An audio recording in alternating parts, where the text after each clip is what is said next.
All right, good to go.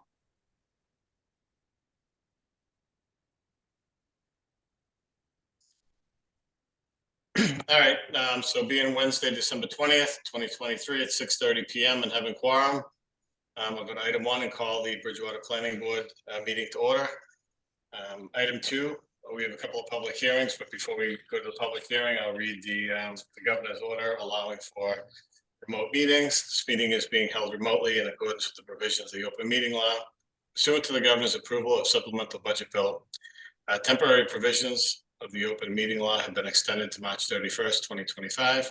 Specifically, the further extension allows public bodies to continue holding meetings remotely without a quorum of the public body physically present at a meeting location, and to provide adequate and alternative access to remote meetings.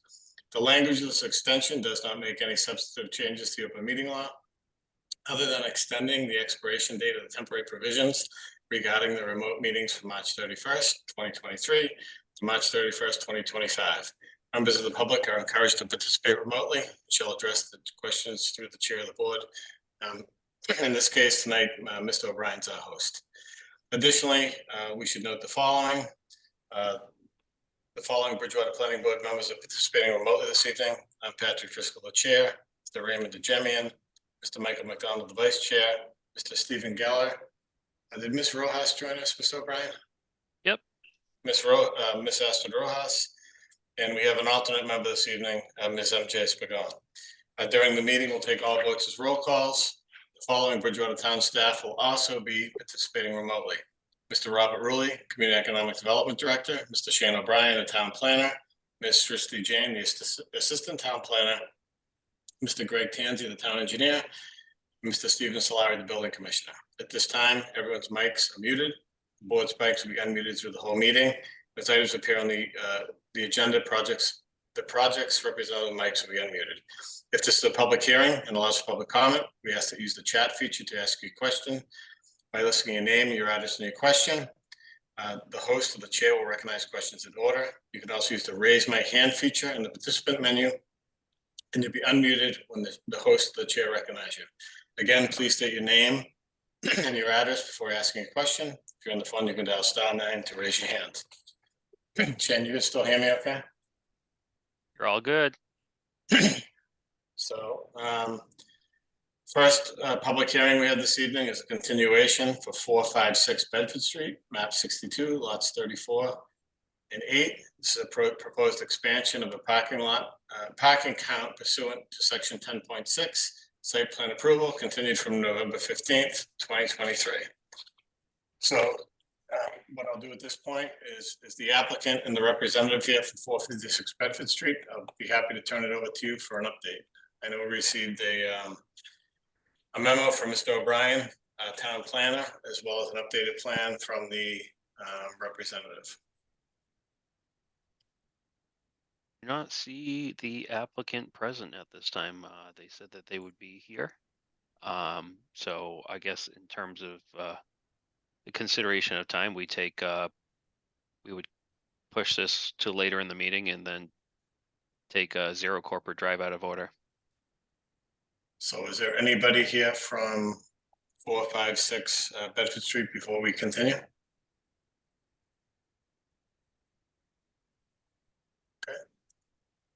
Okay. Moving on, we'll open up another continuing. Need a motion to continue it or to take it out of order? We'll be just taking zero corporate drive out of order. All right, so do we have a motion to take zero corporate drive out of order? So moved. Do we have a second? Mr. Geller? Do we have a second? Mr. O'Jemian? I'll take the roll. Mr. O'Jemian? Yes. Mr. McDonald? Yes. Mr. Geller? Yes. Ms. Rojas? yes, I'm a yes. Okay, so we'll take zero corporate drive out of order. Again, this is map 83, lot 85. Proposed hotel for Claremont Bridgewater Hotel LLC. It's a site plan review. Approval pursuant to section 10.6, site plan approval, section 6.0, general regulations, section 9.4, plan development, and appendix B, table of use, table of dimensional requirements. This has been continued since December 6th. So just before I turn it over to the applicant, we've had some lengthy meetings on this project. I know the applicant is here this evening. We considered closing this public hearing at the last meeting. We decided to keep it open for any revisions, any additional comments from both the applicant and from the abutters and the board. We did receive some correspondence from Attorney Brennan today, I believe, and 3 new public pieces of correspondence. Those are all on the portal, Shane, correct? Shane? That is correct. Yes, that is correct. All right, so tonight, I mean, we've what I'd like to do is turn it over to the applicant for any new information. And Mr. then- Chairman, before you proceed, I must note that due to a potential conflict of interest, I must recuse myself from this part of the proceeding. Thank you, Ms. Pagano. So I'll turn it over to the applicant for any new information they'd like to provide. But then I ask the board members to ask any questions that they have been asked in the past, or any clarifying questions that they haven't had answered, and then briefly open up to the public for any new information. And I think the goal tonight is to close the public hearing. So Attorney Brennan. Okay, thank you, Mr. Chairman, members of the board. My name is Ed Brennan. I'm an attorney with an office at 174 Dean Street in Taunton, representing the applicant. As you noted, Mr. Chairman, you received my correspondence today, which was really a summary of the points that I made at the meeting 2 weeks ago. I just put that in a written form for the board's consideration during their deliberations. One of the things that I did want to specifically point out, we were able to dig up the date of the zone amendment to the zoning that substituted the 50-foot buffer for the 200-foot buffer. And that was implemented, amended zoning bylaw at that time in October of 2014. So that was a vote of town council after a joint hearing between the planning board and economic development with a positive recommendation to town council. So that has been the current state of your zoning ordinance, bylaw, formerly now ordinance, since October of 2014. And I think that's an important point for the board to take into consideration in its deliberations. Also, in taking a look at some of the information that we've discussed in the past meetings, the 1988 permit that we've been referring to throughout these hearings, for this particular lot in question, it allowed for 110,000 square feet of space on 13 acres. That was the footprint. That was a 2-story building. So it would have given you a footprint of about 52,000 square feet. We have a footprint of about 14,000 square feet. It was also previously approved for 389 parking spaces, which I think even when we build out lot 7, we will be below that. So I just think it's important to keep that in context when you're considering this proposal during your deliberations as to what the impact would be overall for the development of this site for the hotel and whatever use might remain on the rest of lot number 7. I think that's critical. Much time has been spent on this over the last probably 7 or 8 months. And in noting my summary that was submitted to the board today, I mean, in discussion here tonight, are there any particular deficiencies that the board members find in the submissions that we've made and as they've evolved through this hearing process? I mean, we've worked in the drainage, the site work, the lighting, pedestrian traffic, vehicle traffic, septic and water has been addressed. We've worked on the amount of the landscaping and the tree clearing, tree planting. We've expanded upon that. We've agreed to preserve the root cellar. We've agreed to move 14 spaces out of the northerly portion of the site and relocate that, all in an effort to address concerns raised by the board and members of the public. But as we bring this to a conclusion, I was wondering during this discussion now if there are any specific deficiencies that the board members would care to point out for us as we with the looming of the closing of the public hearing, this would be our last chance to have an exchange with the board in that regard. Mr. I mean, Chairman, I think, you know, we'll discuss if there are deficiencies, you know, you've presented your case, we'll discuss it in deliberations. there's nothing other than the correspondence I submitted today. The applicant has no further information to submit to the board. Mr. Lovett's here with me tonight. If I've missed anything, Mr. Lovett will chime in and fill in. No, I have no additional information. Thank you. Okay, thank you, Attorney Brennan. Thank you, Mr. Lovett. At this point, does the board have any additional questions for the proponent?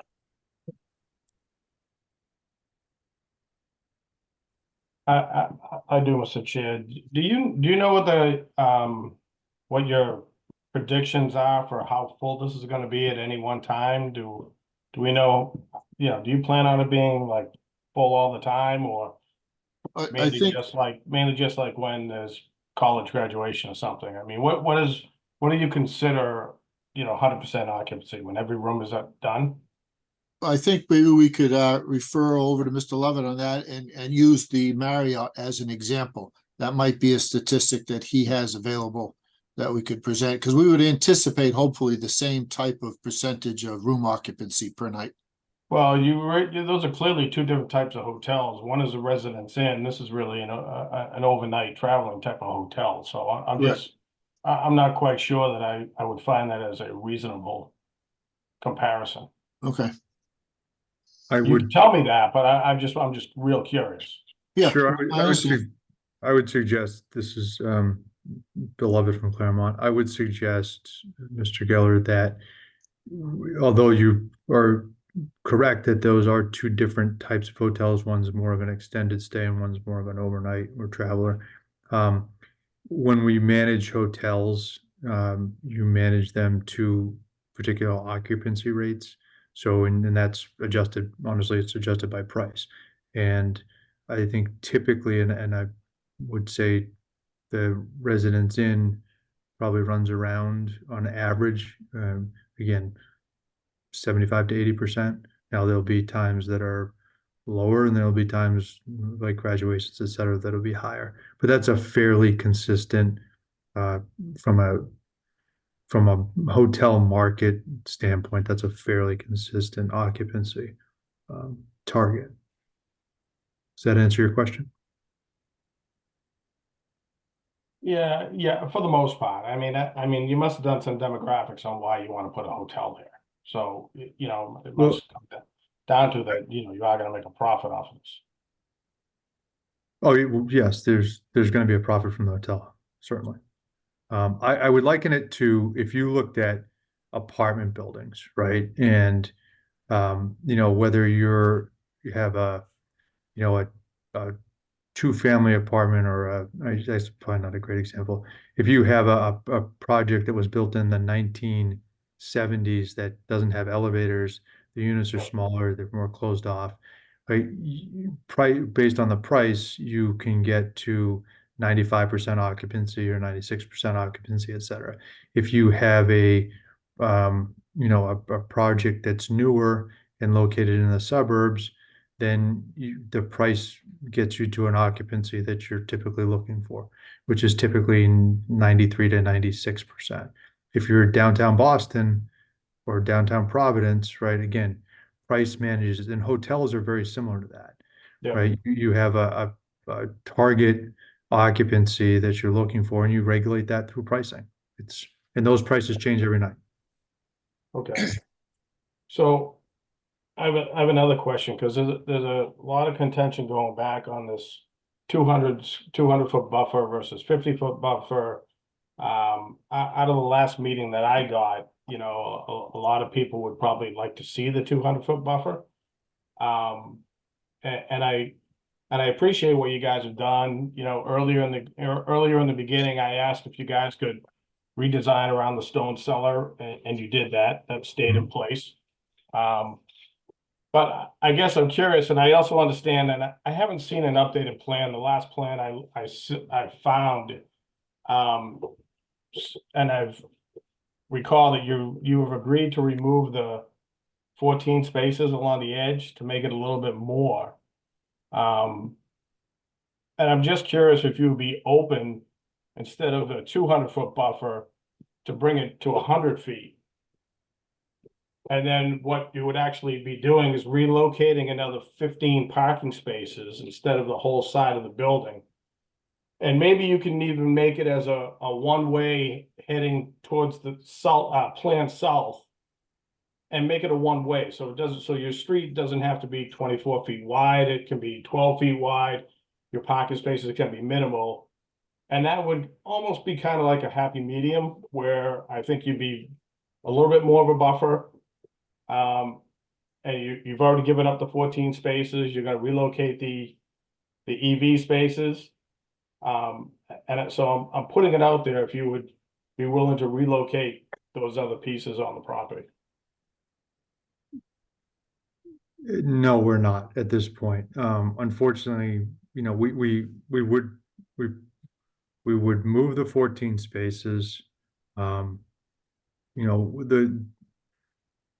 but at this point in time, and we've looked, we've considered, we've made a lot of, you know, understanding that when we, you know, would make modifications, whether it was with the trees or with the tree save or the root cellar, et cetera, et cetera. You know, the request, you know, for the reduction in the number of parking spaces came in, I think, 2 meetings ago. Now there's an additional request to go again to remove another additional parking spaces. So the 14 spaces we are able to do. To your point, we have not revised the plan because we continually we've revised this plan so many times at this point that it doesn't service us to revise the plan And I get again. that, but I'm not asking you to get rid of the spaces.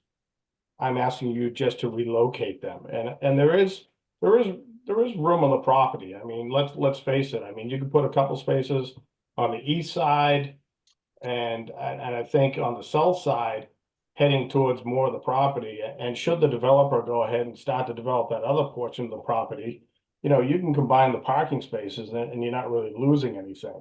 So it's in a it's kind of a win-win situation for the most part.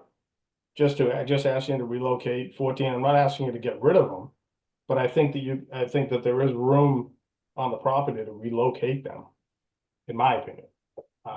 So I'm putting it out there of what other people think, but I'd really like to work with, you know, I mean, I know that you've worked with us, but I think we're trying to work with you also. You don't have to give me an answer right now. I'm making the suggestion. I mean, if you're coming back to right now and saying a flat out no, then so be it, but. No, I appreciate that. I'm Again, asking you to consider it. no, and I appreciate that, and I think that, you know, and I'm not sure that if everyone has had the time to read the change, but you know, there's a 50-foot in this area. It's a 50-foot buffer, not a 200-foot buffer. So, I think by moving back the 14 or removing those 14 spaces, we're already making additional accommodation. Okay, Mr. Geller, you all set, sir? Yep, Anything else?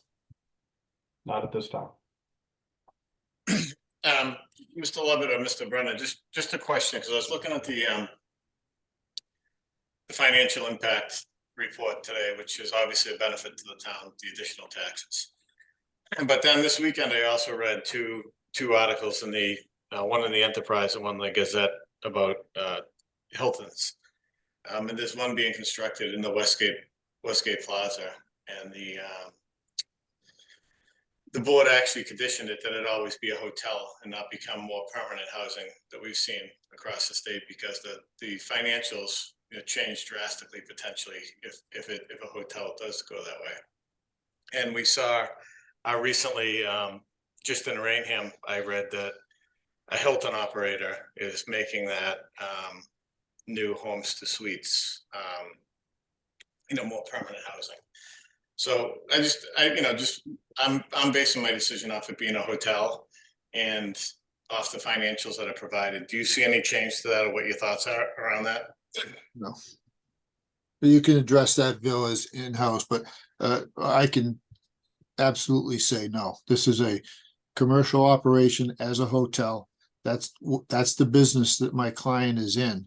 They have several hotels as well as office buildings and apartments. And this is a hotel site. Okay, so it'll be more like the transient hotel that you always envisioned, so to speak. Correct. That's right. For nightly rentals, a couple of night rentals if someone's in town for a few days, but we have no design or intentions of turning it over to be housing.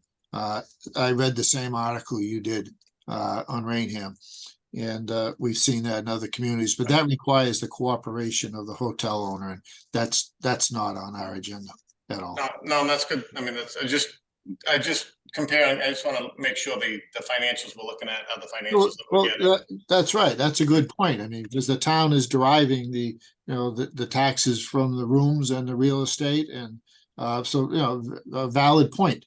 And our answer unequivocally is this will remain a hotel. Right. And I think the Marriott's run very well, so thank you.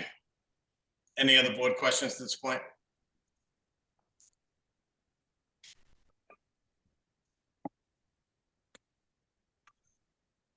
Okay, if there's no other board questions, do we have any public comment at this point? New public comment?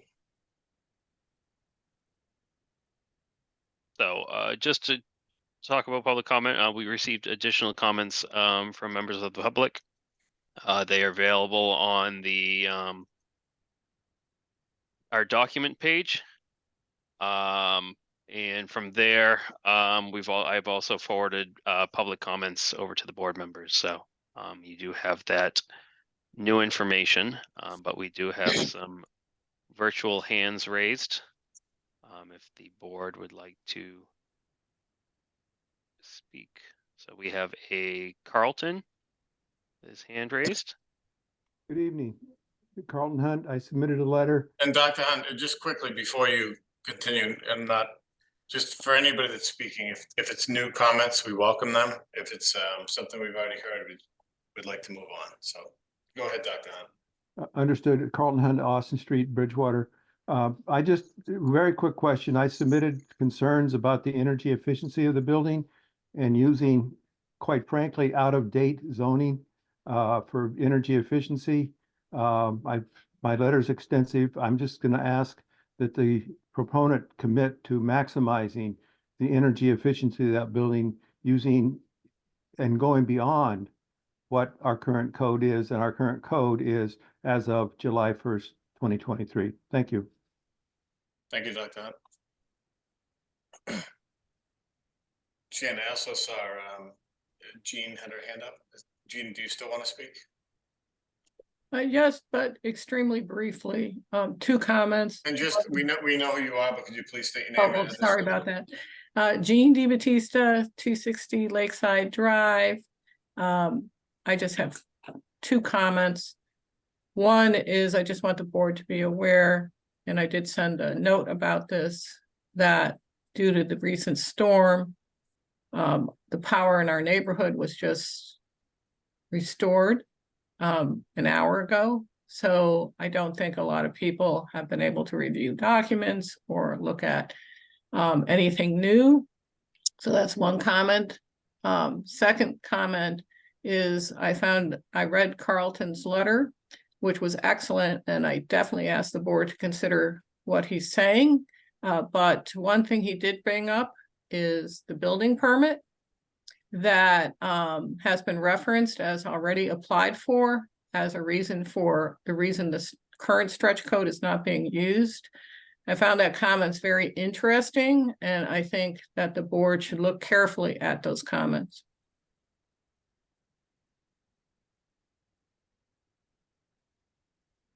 Thank you. That's all I have to say. That I've said everything else, so Is there anybody else from the public that wishes to speak this evening? We have Bernice Morrissey with her hand raised. Oh, you're good. Hi. Bernice. Oh, I'm hearing an echo. I'm sure. How do I shut that off?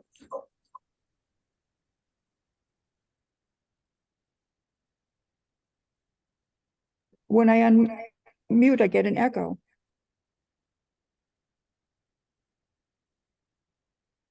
More than one device on, Bernice. I'll try it now.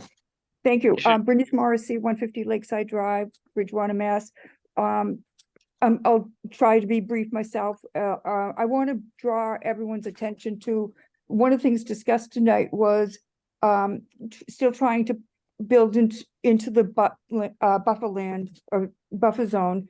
And the footprint was mentioned of the buildings as well as the parking spaces or number of parking spaces. When we talk about parking spaces and footprints, we're talking about square footage more than specific numbers as far as how much asphalt is down over there. And that's what I think is more relevant to how we're looking at this, considering how much wetland there is. But I also wanted to remind the board or draw their attention to the response from Executive Bob Durand of the Environmental Affairs from the November 6, 1997 certificate of environmental affairs when Claremont applied for its 4959, so it's the same thing. But under wetlands in particular, Director Durand says these wetlands are hydraulically connected to Lake Nippenicket, which is what I have been saying all along, and that's what's important to me. And I've never heard this group say, except for last meeting, well, we are too now. And they're not seeing it from our point of view. So I think it's crucial that they look at themselves as waterfront landowners. And so pushing into the wetlands is not serving anyone well, including themselves. And I agree with the previous comment about the new technology that's available for making that any future buildings green. It ought to be automatic. So, all right, thank you. That's it. Thank you. And I think the Conservation Commission is going to take this over if we, move forward with it. So. Okay, thank you. All right, we have a Pat Neary with our hand raised. Great, okay. That's what it was. Hello, Pat Neary, 225 Lakeside Drive. I have a couple of questions. I had sent in a letter with some questions and hopefully you can provide some answers. One of them would be about the water usage. I know that in the 1988 permit, Claremont is allowed 100,000 gallons per day. So what happens if they exceed that number during construction or subsequent to the construction? What is your recourse as a town? How do we handle that? Is that going to be one of the conditions that you're going to put on the project? And following up on Carlton's letter. I think, Ms. Neary, maybe Mr. Rulli can weigh in on this, but we did receive actual water usage, and then they updated it when we asked them to add the flex building and another residential building. And I think there's more than sufficient capacity based on their estimated usage, but if they go over it, maybe Mr. Rulli can answer that question. Yeah, thank you, Mr. Chair. I mean, you're correct. Right now, I mean, there would be less water used during construction than when the building was actually completed. If in fact they were to exceed the 100,000, then that would be a matter for the town attorney to become involved with. But presently, looking at the maximum consumption, they're underneath the 100,000 cap. So there's no real concern as it's been presented that they're going to exceed that. As I've stated previously, I think it would be a challenge for additional construction to happen out there and not exceed the 100,000 cap, which would require that the applicant find another source of water. The town's contractual and legal obligation is to provide 100,000 gallons a day of water, which translates into 100,000 gallons of wastewater. Yes, I understand all that, but we have no, of course, future numbers, and at full occupancy, we've had numbers of current use. So And we've that's- had projections in terms of what the consumption would be for the hotel built out, and it's still underneath the 100,000. I mean, Well, there's a the hotel formula by that we. itself- I think the 100,000 was for the entire complex, wasn't it? It is, it's correct. But I mean, Right. looking at the formula that we use for the Residence Inn as an example, looking at the number of rooms, and if they were to have a restaurant or a bar, they're still going to be under 100,000 with this application. Well, thank you for the response. Although unsatisfactory, I appreciate the response. As far as Carlton's letter, I would hope that we could make a condition for the developer to install sustainability measures that are required by the state and the town. So I hope you folks will keep that in mind. And I think that's all I have to say. Thank you. Thank you. All right, we want to have one Thank you, last hand. Mr. Oh, we have one last hand raised, Mr. Chair. We have a Melissa Remendetta. Hi, good evening, Melissa Raymondetta, Lakeside Drive, Bridgewater. As a resident of the town of Bridgewater, I have real concerns about the precedent that the town of Bridgewater is setting with this project. It's 1988 lapsed special permit with conditions that do not seem to be, are going to be followed. And it's being crafted under current zoning. What does this mean for other projects that are going to come before the planning board with old special permits that are somewhere in their legacy? The other thing I'd like to know is, what if they sell it? What if they sell the hotel? Because the warehouse has been sold. So what conditions are going to be put forward if this is approved with regard to the sale of the hotel? You're hearing now that there's no plan to change the hotel, but what if it gets sold? And how are the buyers of the hotel going to be held accountable to any conditions that you're setting should you approve this today? So those are my comments. Thank you. And I can answer that comments. We have typical decision language that put conditions of decisions with owner and assigns and future owners for all properties. I think, and then Mr. O'Brien, I think that I asked a similar question to you, and you told me that we had a pretty thorough definition of a hotel and definitions as well. Yeah, correct? we define what a hotel is in our zoning ordinance, so we can only ask for people to meet the requirements of what we consider a hotel here in the town of Bridgewater.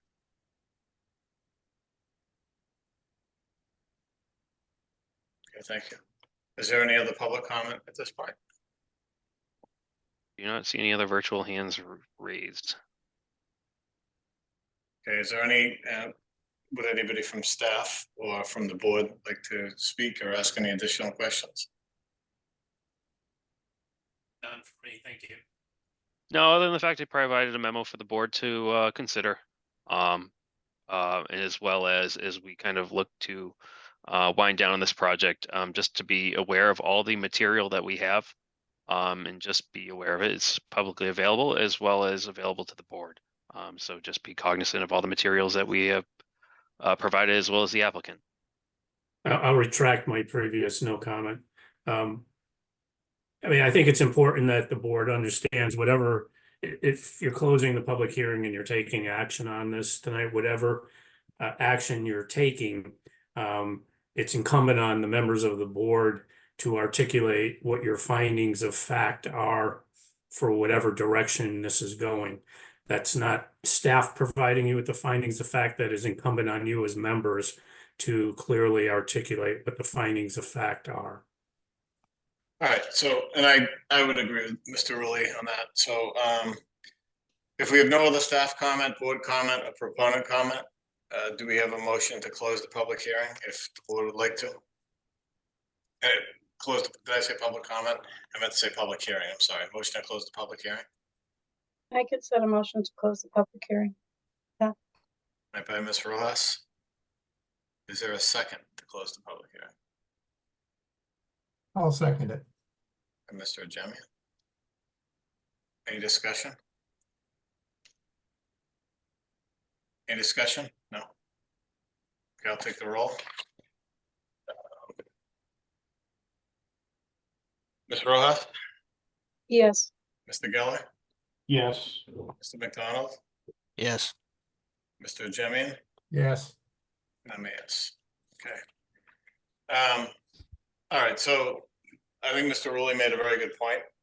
We have to base our decision based on the rules, the facts, the information submitted from both sides, and I think both sides have provided us with a lot of information and good information. What are the board's thoughts at this point? Do we want to start to discuss it this evening? We just received an attorney letter today that I have a few questions on. I want to make sure we get the decision right and fair.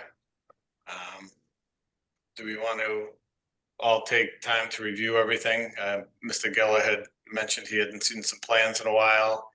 I have questions on the legal letter that came in today that I'd like to discuss with staff before proposing any of my conditions in addition to what Shane has. What's the board's thought at this point? Do we want to continue to January 3rd? Make it and everybody do some serious homework and make some findings of fact so we can have a productive discussion on it, or do we want to start to discuss it this evening? Mr. Chairman, my feeling is I'm not prepared to vote on this tonight. This is probably one of the most complicated projects we've had before us, and there's a lot of things that I'd like to go back over before I vote. So I would prefer to put this forward to the second meeting in January instead of the first, since it's the holidays. But if the board agrees to the first meeting in January, I would go along with that. But I'm definitely not willing to vote tonight on it. I agree with Mr. Jemian. We want to go, I mean, I'm fine with either one, but if somebody make a motion, then we can discuss it. I'll make a motion to continue this till January 3rd, out of consideration to the applicant. I mean, this has been going on for a long time.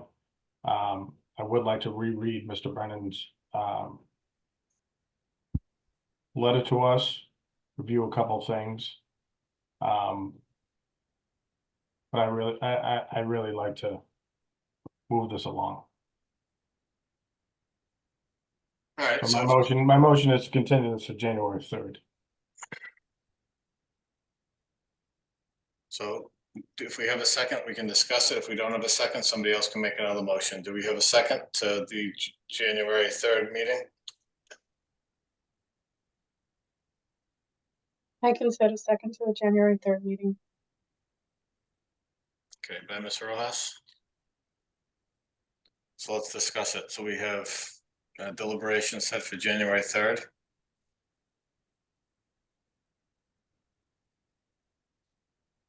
Anybody want to discuss it? I'll take the roll. Ms. Rojas, Yes. Mr. McDonald, Yes. Mr. Jemian, Yes.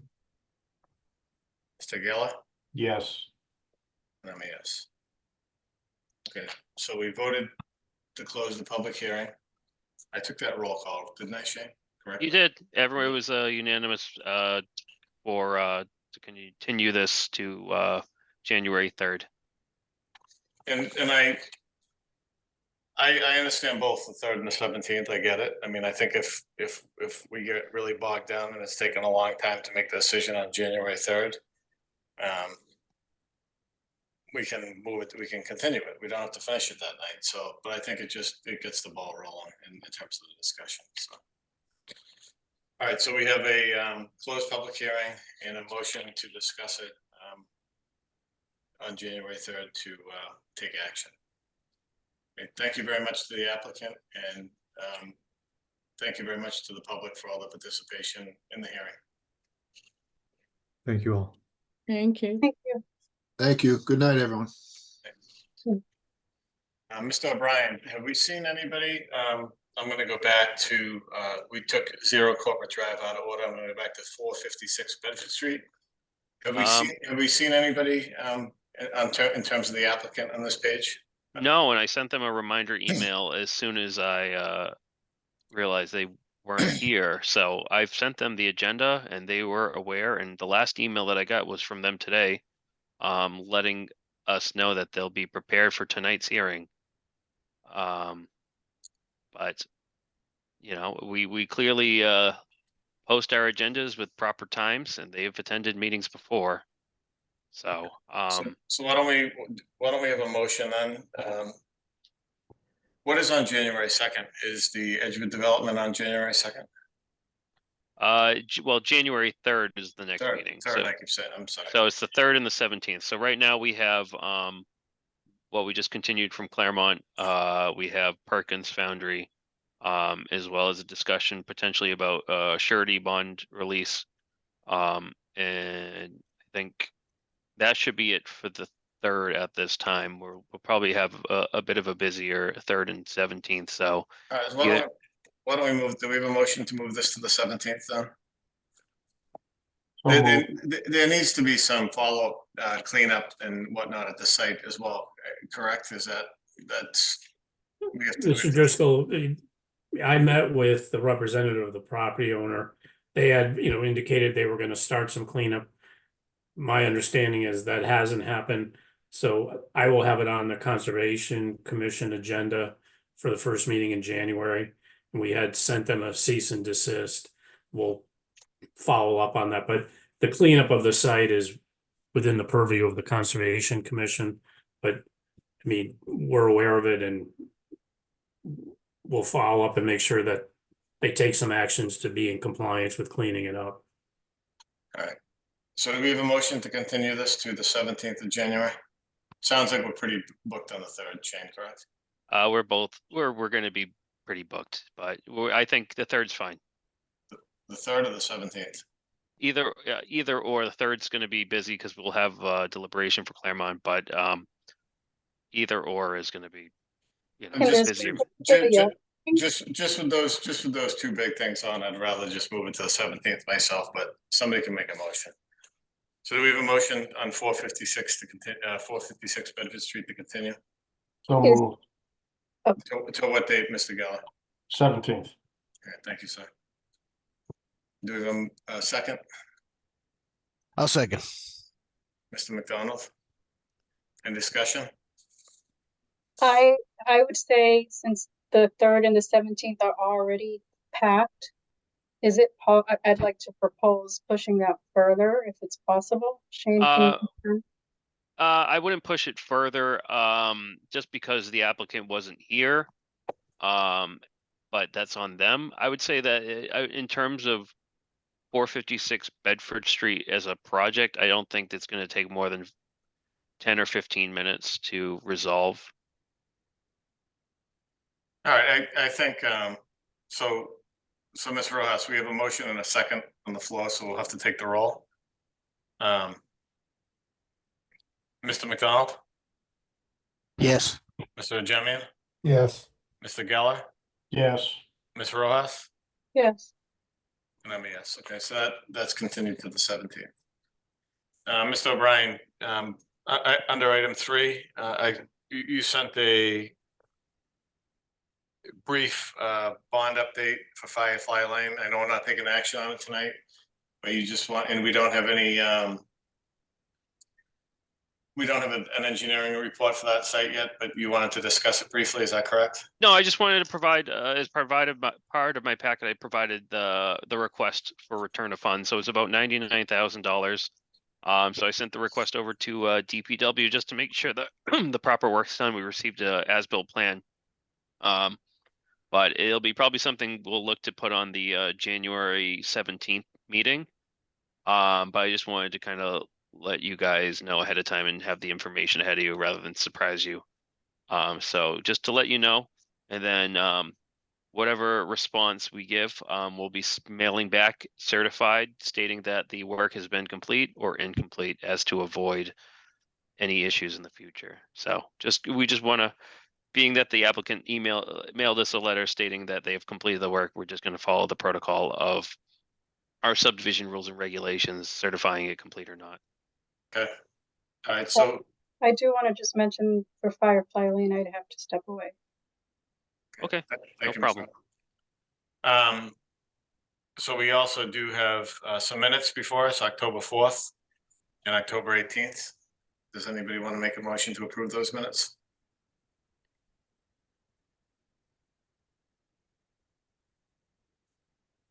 Anyone? So moved. By Mr. Geller, do we have a second? I'll second. By Mr. McDonald? Any discussion on the minutes? I'll take the roll. Mr. Jemian? Yes. Mr. McDonald? Yes. Mr. Geller? Yes. Ms. Rojas? Yes. And I'm a yes. Okay. Mr. O'Brien, you have a proposed January 10th, 2024 special meeting proposed. This is, I believe, to discuss the Form-based code with form-based code. a joint meeting with the CED committee, correct? So I just wanted to have his Availability from the board. Is the board available on January 10th for an extra meeting? I'd have a cutoff at 8 p.m. on that night, but otherwise, yes. I think that's an appropriate amount of time. That's good. Is there anybody else that has a conflict that evening? So Shane, we're gonna set that date for the 10th, correct? That is correct for the special meeting, and the only item on that would be discussion of the zoning amendment for form-based code. Now, the council meets in person. And that's more of a downtown thing. We've typically, are we hoping to meet in person for that? That'd be nice to meet in person for that meeting. Well, typically we've done these remote meetings with CED remotely for the last amount of years, but we could certainly ask. I guess what's better for the town overall. I think in just in terms of recording, I think we've had a lot of benefits of having these meetings be on YouTube a couple of days after, as well as town council, I guess. But I guess in terms of ease of access and people coming to the meetings, we've heard that Zoom has been beneficial for the town. Mr. Rulli, do you have a preference? I know you put a lot of work I into don't it. have a preference. I mean, I will say that, January 2nd, at the council meeting, they're gonna make the referral to the planning board for this meeting to happen. Our goal is we've got a schedule that we'd like to have the zoning amendment, the form-based code adopted by the February 6th. Anybody that's subscribing to the Boston Globe is seeing that every week now communities are falling in line with the MBTA communities legislation. I'm not talking out of school. We have quite a bit of interest now in several redevelopment sites in the central business district that are dependent on the zoning being approved. So I briefed the council on this on December 5th. So we'll have representatives from Horsley Witten Group who worked on the language for the zoning amendment, as well as Union Studios, who's worked on the form-based code at that meeting on the 10th. I have no preference in terms of whether it's in person or virtual. I'll be there. If it's in person, I would have an earlier cutoff. I'll just make note of that. And one last thing I'll say, Mr. Chair, if I could, is that we will have a draft of what that zoning amendment and form-based code available online next week, because we have to advertise it in advance. So Shane will send out a notice when it is available online. Keeping in mind that is not the final document, it's a draft. It's what we would like, but I mean, we're leaving room for comments from both the planning board and members of the CED. Yeah, we'll have that available after the holiday, so that'd be probably the 26th. So when we're back in the office. Okay, but just everybody's available on the 10th. Is that correct? Yes. Thank you. Thank you. All right. Board items for January 3rd, Shane? As we heard earlier, we'll have Zero Corporate Drive on the agenda, as well as we'll have the Perkins Foundry in front of us again. We did receive a report from our third-party consultant, Howard Stein Hudson, regarding the stormwater. So that will be forwarded along, hopefully by the end of the, hopefully tomorrow, to board members so we can review. As well as we'll forward that along to the applicant, as well as we'll have Howard Stein Hudson available for any questions, comments regarding stormwater at that January 3rd meeting. But other than that, I think that's pretty much it. Those two are on the same agenda, and we're moving and grooving. Okay, thank you, Mr. O'Brien. Board committee reports. Anybody have a committee report? Year-end committee report? I think Ray, you had something? Yeah, well, first of all, the tree committee has we've submitted the application for Bridgewater to become a tree city again. It was it's a lengthy process that had to be submitted by this month. And actually, it has to go in at this month. We should, I think it was Nicole Holmes who spent most of the time on this, did a complete application. I'm pretty sure that we will be approved by that. So I'm hoping that within the next few weeks, we'll be able to tell you that Bridgewater is now a tree city again. Second thing is the tree committee intends to have a forum on trees in March, and that's being worked on right now.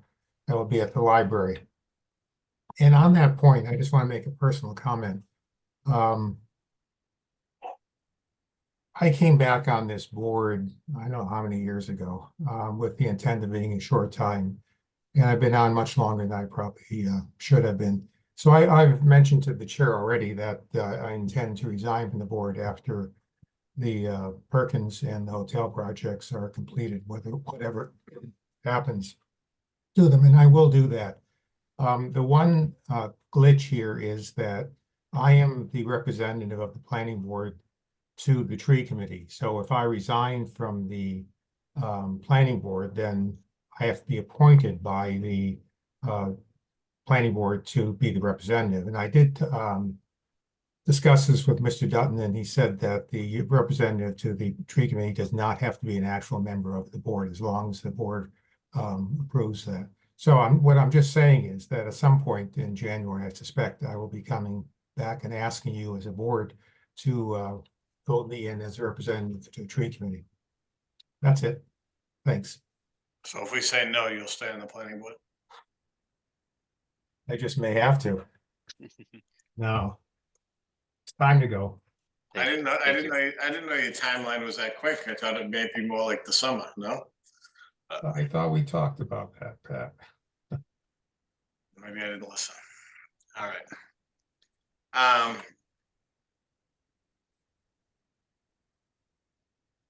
Planners report, board reports. CPC, we didn't do anything. CPC, we were supposed to meet last Wednesday. We did not have quorum. So a number of us were on the meeting, but we did not have enough people. So I know we're waiting on a few things. I think the Hanson Farm deed restriction is out for appraisal, and a few other things, but it's been pretty quiet. Just getting ready to start the new year, and hopefully we have some good projects ahead, but we did not meet. We haven't met for 2 months, so. That's all I have. Planners report from either Mr. Rulli, Mr. O'Brien, both of you. No, I'm just hoping that everyone's doing is safe after the storm and the power outage. But wishing everyone a happy holidays, Merry Christmas, Happy Hanukkah, whatever you celebrate, Festivus. But we'll see you next year and we'll be ready to go. Mr. O'Brien said. But I guess I might as well let people know. So my wife is pregnant and before I wrap up. So there'll be a period of time that I'll be taking paternity leave sometime in January. So, but you're in good hands with Mr. Rulli and Miss Jane. But there'll be a period of time that I'll be unavailable. So just We to let could everyone know. experience some turbulence during this flight. Yes, you guys will be fine. You existed for many years prior to me being here, so you'll be okay. You'll want to come back to work. If I get any text messages from anyone asking planning questions, I'll ask you guys baby questions. I just hope you don't sleep at all. I never slept. We never had a baby that slept. Thank you. I hope I never sleep too. Oh, We have an over and under pool going, so if you want to get in, just contact. This is the last youthful time you'll see me in front of this board. The other times it'll just be like wrinkles and. Well, we hope everything goes the way that it should go, Shane. Thank you. I appreciate it. But other than that, I think you guys did good on timing today. All right. Do a motion to adjourn So moved. by Mr. McDonald. Do a second Second. by Mr. Jemian. Any discussion? Ms. Rojas, Yes. Mr. McDonald, Yes. Mr. Geller, Yes. Mr. Jemian. Yes. I'm a yes. So hope everybody has a Merry Christmas, Happy New Year, and we'll see you next year, right? See you in two. Happy Happy holidays. holidays. See you in Happy 2 New Year. weeks. All right, thank you. Bye, everyone.